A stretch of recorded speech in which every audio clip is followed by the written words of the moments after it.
আসসালামু আলাইকুম, কেমন আছেন আপনারা? আশা করি সবাই অনেক ভালো আছেন। আজকে আপনাদেরকে আমি দেখাবো আমাদের ফরিদপুর মধুখালীতে ও মধুখালী উপজেলার পেছনে একটা রাজার বাড়ি আছিল, যেটা এখন অনেক মানুষে চেনে না। তো সেটাই আপনাদের আজকে আমি দেখাবো। যেহেতু বাইরে থেকে ভিডিওটা করে নেয়, বাসার ভিতর থেকে নেক্সট ভিডিওটা আমি নিয়ে আসবো বাইরে থেকে ভিডিও করে। তো চলুন রুমের ভিতরে ঢোকা যাক। রুমের ভিতরে ঢুকে দেখাবো কি কি আছে। গেট খুলে ঢুকে গেলাম আমরা বাসার ভিতরে। ঢুকে একটু ঘুরলাম। এইখানে দেখুন, এই যে মিচ্ছেবের উপরে এখানে একটা হরিণের শিং মাথা। তো মাথাটা কাঠের বানানো, শিংগুলো অরিজিনাল। আমি হাত দিয়ে দেখলাম শিংগুলো অরিজিনাল, ওই যে ওইখান থেকে ফেটে গেছে। এখানে আর একটা জিনিস আছে, সেটা সিন্দুক। এইখানে এই সিন্দুকটা অনেক পুরনো সিন্দুক, আমি দেখছি। যদি চান আপনারা কমেন্ট করলে আমি এই সিন্দুকটার রিভিউ ভিডিও দিতে পারি।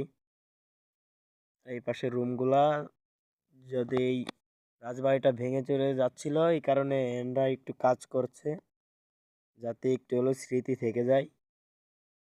এই যে লাইট জ্বালানোর পরে দেখুন এই রুমটার অবস্থা দেখুন, যে কোনো সময় এই ছাদটা ভেঙে পড়ে যাবে। তাহলে বুঝুন যে কত আগের এইটা।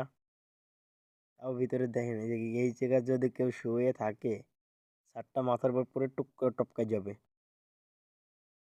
এখন এর সাইডের রুমটা দেখানো যাক। ওয়াও, ফ্রেমটা তো ভালোই লাগলো। কেমন লাগছে গাইজ আমাকে?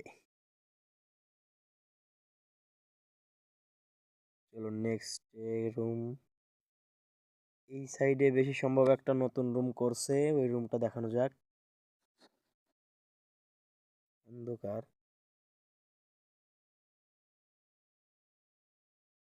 লাইটটা অফ করে দিয়ে গেলাম।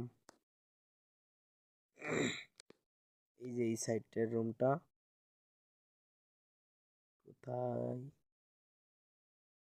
সুইচ কোথায়? এই তো। এই যে এই রুমটা একবারে নতুন করছে। দেখুন পায়াটা পুরো বাঘের পার মতো।